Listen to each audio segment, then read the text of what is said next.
जय महाराष्ट्र।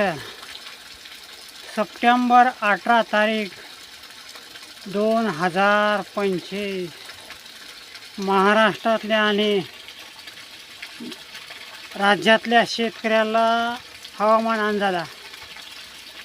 कोणत्या परभणी जिल्हा, नांदेड जिल्हा, हिंगोली, लातूर, उस्मानाबाद, रायगड,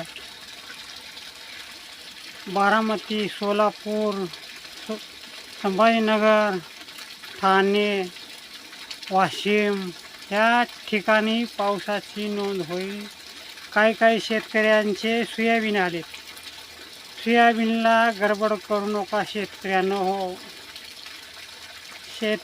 सोयाबीनला गडबड करू नका। आणि कामगाराला सकाळी ते सूर्यदर्शन झालं की त्यानंतर 2 घंटे सोयाबीन कापा फक्त, आणि 1 घंट्यात कामगाराला गोळा करायला लावायचं। आणि गोळा केल्याच्या नंतर आपापले साहित्य मेनकापडं जवळ ठेवायचे।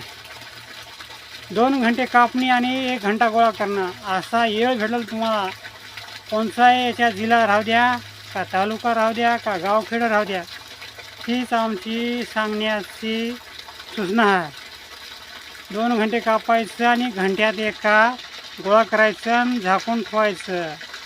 आणि सोयाबीन आल्याशिवाय कापू नका, ही सूचना आमची आहे। आणि गरमी जास्त वाढेल आणि उन्हाचा कडाका पडेल बघा काही भागांना, आणि काही भागांना पाऊस चालू राहणार।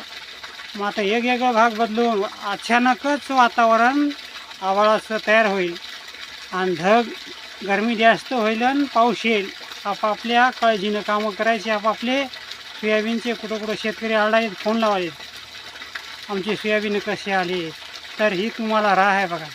2 घंटे कापायचं आणि 1 घंट्यात गोळा करायची, असं तुम्ही नियोजन लावा। कोणताही जिल्हा राहू द्या, याच्या तालुका राहू द्या का गावखेड राहू द्या, आमचं गाव फुलकळस, तालुका पूर्णा आणि जिल्हा परभणी।